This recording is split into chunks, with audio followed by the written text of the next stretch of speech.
My two favorite words, folks. Oilers win. And what was a great, basically full 60-minute effort tonight against the Detroit Red Wings, who came into this game playing really, really good hockey. I think they were 5-0-1 in their last 6 games. Detroit had been on quite the roll coming into this one, but the Oilers are able to come out on top. And they end the homestand with 7 points out of a possible 10, which is fantastic. That is like super optimal. You do that on most homestands, we're laughing, right? Now the Oilers, big test coming up on this road trip. They're about to play 6 games in 9 nights in 6 different cities. 5 of them on the road, 1 of them at home. That's going to be a huge test for the Oilers. Jason Gregor talked about it today on his show through Sports 1440. I'm sure he has the clip out there somewhere. He kind of goes in depth with that schedule. But let's talk about tonight. As I mentioned, the Oilers, big win. 4-1, Zach Hyman, probably one of the best contracts in the league. Don't let Editor and Leaf know that, though, because Editor and Leaf, remember years ago, Editor and Leaf said that the Zach Hyman contract that the Oilers gave him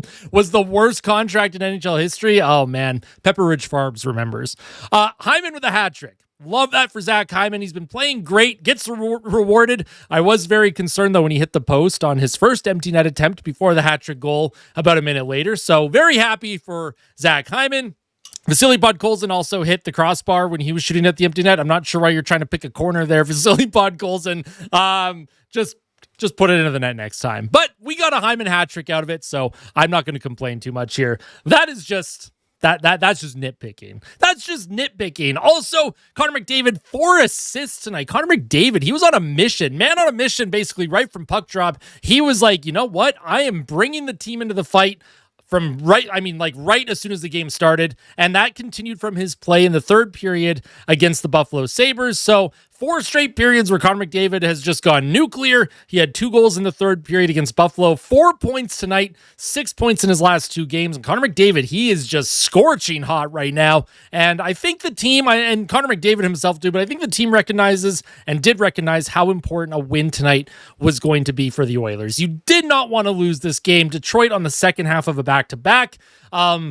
If they had lost this game, 5 out of 10 points on the homestand, it just wouldn't have sat well, I don't think. But now you can get a good rest tonight, fly into Toronto tomorrow, get a good sleep, and then morning skate, and then you play the Leafs Hockey Night in Canada on Saturday. It is going to be an absolute doozy. That building is going to be an absolute ruckus because anytime Connor McDavid comes into town, he's from Ontario. He's going to have lots of friends and family there. People pay a premium to watch Connor McDavid when he goes to Toronto. I'm hoping for a great game, but let's kind of go over everything that happened tonight. We'll go over all the goals with the Edge Visualizer for the Oilers. We'll go over the box stats. We'll go over the Money Puck Advanced stats, and then we'll take a quick look at what that road trip is going to look like for Edmonton coming up, and then we'll wrap things up. So if you end up enjoying this fan reaction, just make sure to hit that like button. It goes a long way in supporting the channel, but you all support me all the time. I truly appreciate it, and the engagement lately has been fantastic. I appreciate everyone for being very respectful, and this is not sarcasm.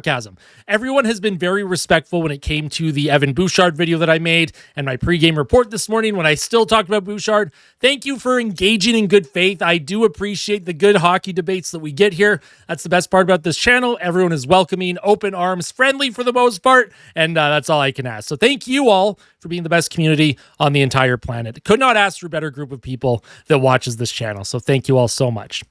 Now let's talk about the Oilers. Let's go over the Edge Visualizer. 4-1 win for Edmonton. Zach Hyman got things started on the power play in the first period. Late goal, about 5.5 minutes left. Puck comes to McDavid, to Draisaitl. It goes to McDavid, and he does such a good job waiting out Cam Talbot, and he's sliding out of the crease. The defender is following McDavid. Zach Hyman has a tap in the blue paint. No goaltender to be found. That's just the easiest goal Zach Hyman's probably going to score in his career. It was a nice setup from Connor McDavid. Way to hang on to that puck as long as humanly possible. Love to see that. In the second period, the Oilers were getting in on the attack early, and Matthias Ekholm does a great job. He just blasts it through traffic. It goes off of one of the defenders for the Detroit Red Wings in front of the net.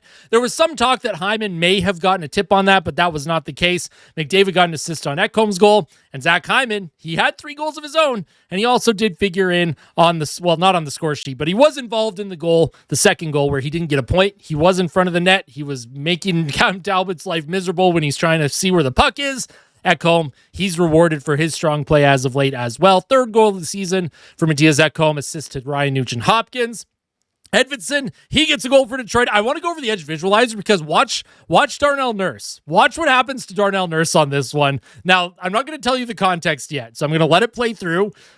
All right. What happened to Nurse? Why did he stop up? Why was he stuck in the neutral zone when he was the first one back? Well, poor Darnell Nurse, he slipped on one of those invisible banana peels near the blue line. They're all over the place, and you got to be careful when those invisible banana peels get to your players. Darnell Nurse literally just fell, and then that allowed Detroit to come in on the odd man rush, and was kind of an odd play in front too, because most goalies, you're anticipating some kind of one-timer when the puck comes across the ice. So Stu, he comes across quickly, and then it's kind of a knuckle puck. It floats over his glove.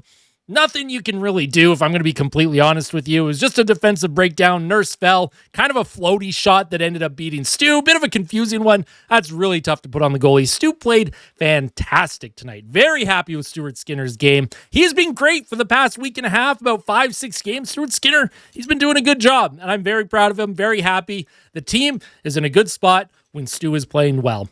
Tonight was one of those games Stu played very well, and it's not like Stu was the reason Edmonton won, but he had some big saves on the penalty kill in the first period. He had a couple where he had to come across the crease, and that just kind of settled the whole group in. And the Oilers, lately, when they get the lead, they've been playing much better when they have it. So getting the first goal was paramount tonight. Zach Hyman with his second goal of the game later in the second period. Puck comes behind the net. He throws it out in front, and I can't show the clip. Connor McDavid behind the net right here. He grabs the puck, puts it between his legs in front to Zach Hyman, who one-times it. It's just one of the nicest assists of the entire season. McDavid, what are we doing here? The Detroit Red Wings players that are on the ice, they all have families. You can't just do that in front of their families. Now all their kids and wives are going to be very sad. You can't. Well, come on, McDavid. You got it. No, I'm just kidding. Come on, McDavid. Keep doing this. McDavid is red hot. Darnell Nurse also made up for that little blunder on the Detroit goal by getting a secondary assist. He had the initial shot that went behind the net. So happy for Nurse. Happy he got on the score sheet, because overall, Darnell Nurse's game has been much improved over the past few weeks as well. The whole team in general, you can feel it. You're really starting to feel the team gel. The offense, for the most part, is starting to click. Bottom six, we'll talk about the bottom six another day. We're no negatives tonight. It's all positives, but that bottom six is still a lot to be desired. Although I did like David Tomaszek's game tonight personally. Zach Hyman, he then gets the empty netter with 1 minute and 17-ish seconds left. The puck to the neutral zone. McDavid carries it in, gives it to Hyman. Hyman faked like he was going to pass it, and then he put it into the empty net. He did not try and pick a corner like Podkolzin did. Very happy for Zach Hyman. All the hats raining down on the ice. I wish they had a little tracker for all the hats that get thrown. Could you imagine all the little dots that would be on the screen? That would be amazing. They got NHL.com. You got to add that. If there's someone gets a hat trick, someone has to have sensors for all the hats to show where they all landed on the ice. I want to see that.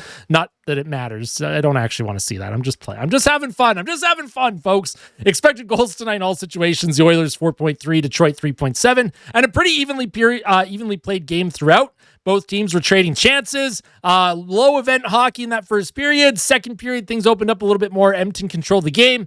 Third period, the Oilers weren't really pressing for offense. They were doing a really, really, really good job defending, keeping Detroit to the outside. The Red Wings had very few inside lane looks, and then the couple chances that they had late, the puck came loose, but the refs blew the whistle. They may have lost sight of the puck. Not really sure what happened there.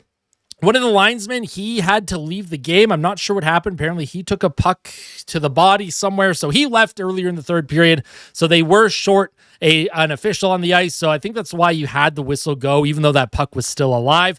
Detroit was not happy about it. Edmonton gets the empty netter, and as an Oilers fan, I'm not going to complain. We take all the breaks that you can get. Expected goals percentage in all situations. Let's actually just go 5-on-5. Alec Regula and Darnell Nurse were leading the way for defensemen. McDavid and Hyman for the forward group. Nugent-Hopkins, Lazar. Mangiapane, he had a couple of good looks too. I liked Mangiapane's game. And overall, I actually thought the Oilers did a really good job with their physicality tonight too. Podkolzin was all over the place tonight. Loved Podkolzin's game. I think he had 7 hits. We'll take a look at the box score in just a minute. Savoy, I thought, had a good game. Draisaitl, Bush, Tomaszek, Ekholm, they're all just around that 40-50% range, but that doesn't mean that they had bad games by any stretch. I did like their games overall. And then you have a bunch of the bottom 6, the fourth line. We're just not gonna talk about that. We're not gonna talk about that. If we take a look at the time on ice for all the players tonight, Nurse led the way for defenseman, 21-57. Evan Bouchard, actually, no, Bouchard led the way for defenseman, 24-34. Not sure why it's sorted like this. I try and sort by time on ice, but it has the highest time on ice at the bottom. Bouch led all defensemen in time on ice. Nurse with a second. And then Draisaitl, he was the leader in the forward group, 21 minutes. McDavid, 20 minutes. And that's the other thing, too, with this team. When they are not chasing the game, when they have the lead, it allows Knoblauch to roll lines properly. He can not shorten the bench, but he can rely on more than just a couple lines out there, especially when you're defending, right? You're not always having to press for offense, but when you're down in games, that's where you see Draisaitl McDavid playing 25 minutes a night. As long as the Oilers do what they did tonight, start the game off strong, get your chances, get a lead, and then you're in the driver's seat. And the team has been playing much better with a lead. Earlier in the season, they were blowing leads. That's not so much the case right now. They're feeling good about their game, and I'm very happy about it. Zach Hyman had 7 shots on goal tonight. Oh my goodness, Zach Hyman, absolute monster. Tomashek had the least amount of ice time tonight, 8:33. Janmark somehow still gets 14:47. Not sure what Janmark is even contributing to at this point, but like I said, not going to be negative about it. We'll talk about that in another video. Very happy with the game overall. We'll go to the box stats here. I want to see the hitting stats because this was a more physical game for Edmonton, more than what we're used to seeing. I know it says 25 hits, which obviously isn't a lot. In the playoffs, 50, 75 hits per game. 25 hits is a lot in a regular season game for Edmonton. You don't see that very often. Take a look at the defenseman. I mean, Ekholm only had 1 hit, but boy, was it a doozy behind the Oilers net in the first period. Huge hit. Love to see that. Emerson had a couple hits. Regula, his physicality as well. I liked Regula's game tonight. Very, very strong. Stu with a 964, and Stu had a plus 2.5 goals saved above expected. Fantastic night for Stu. If we take a look at the forward group, Spud Colson, 7 hits. Trent Frederick had 6 hits. So, you know, he was a minus player. He doesn't get involved in the offense, but at least he was doing something physically. And that's coming off of getting 14 stitches or whatever it was. He took a puck off the face in practice yesterday. Wasn't sure if he was going to play tonight. They called up Max Jones, but Frederick went in. Credit to Trent Frederick, not ever going to deny his grit and his heart and soul. But boy, the on-ice performance, we need more. We need a little bit more, especially for the contract that he was given. Lazar with 4 hits, liked his game as well. Mangiapane had a shot on goal, 2 shot blocks, 2 hits as well. Matthias Janmark had 3 shot blocks, no shots on net. Overall, fantastic game for Edmonton. We'll take a quick look at what this upcoming road trip looks like, and then we are just going to end things off on a good note here. Now, they do play Toronto, 5 p.m. local time on CBC, Hockey Night Canada. A lot of this country is going to be watching that game. The Leafs, they just lost to the San Jose Sharks in overtime. The Leafs have been in a pretty similar spot to Edmonton this season. They seem to win a couple, then they lose a couple, win, lose. Their underlying metrics haven't been amazing. The thing with Toronto, though, is earlier in the season, they were getting great goaltending. And then when the goaltending started to get a little worse due to injuries, the offense showed up. Toronto can put the puck in the net at will, so Edmonton has to defend very well against that team. Toronto can put the puck in the net. So if you're the Oilers, defend well, take advantage of your opportunities and see if you can beat Hildeby, who has come in for Wall and has been a literal wall. The Oilers then play a back-to-back against Montreal on the 14th. Then they go to Pittsburgh on the 16th. Boston on the 18th. I'm very much looking forward to that. Boston is my second favorite team. I always look forward to these Oilers and Bruins matchups. Then an afternoon game against Minnesota on Saturday the 20th. That might be the one where we already just chalk a big letter L, a loss next to the Minnesota game. I don't know about that one. And then they fly home and take on Vegas. Another back-to-back. Oh my goodness gracious. And then they play the Calgary Flames on the 23rd before a short break for Christmas. I think last year they had 5 or 6 days off for Christmas. This year, it's only 3. No rest for the weary with this group. If the Oilers on this 6-7 game stretch here, 6-7, oh my God, please don't. If the Oilers 1, 2, 3, 4, 5, so 7 games, if they can win 4 of those, considering how condensed that schedule is, I'll consider that a win. But we'll talk about that in the day after discussion tomorrow. But we are looking for 4 out of 7. 4 wins in 7 games or 8 points out of a possible 14 would be that would be good. Anything above that, we are laughing. Anything below that, not very good. But the Oilers, they're starting to get a little bit of separation in the standings. Not a lot, but as long as they can just keep hanging in there, keep being around that top 3 position in the Pacific, as long as they keep playing like they did tonight. Detroit is a fast team. They're a good team. Yes, second half of a back-to-back. I'm not using that as an excuse for the Red Wings because, the Oilers, when they're on the second half of back-to-back, we've seen Edmonton win a lot of games.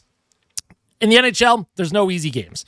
No easy games in the NHL. And with the way Detroit played against Edmonton the first time these two teams met, and then how Edmonton played them tonight, I think having home ice, having the last change, your line matchups really played in Edmonton's favor. I like the way Chris Knobloch coached tonight. I liked Stuart Skinner's game. I like the way the Oilers defended. A lot of perimeter play for Detroit. Keep that up moving forward. This team could be looking good. Will I say they're back? Not yet.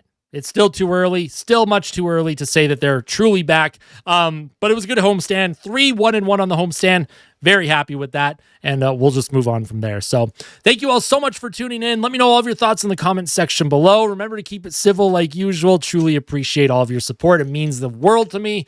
You're the best fans on the planet. I'm very much looking forward to that game against Toronto on Saturday. I will be doing a live stream for that one. I cannot wait. The Oilers and Leafs Saturday night. It's going to be an absolute doozy. But tomorrow, before the game on Saturday, tomorrow I'll have a day after discussion. If you're interested in that, make sure you subscribe, hit the bell so that you're notified every time I upload, and we'll see you soon, all right? Tell some that you love them, and as always, fight like a kid, fight like Ben. Let's go Oilers. We'll see you soon, folks. Take care.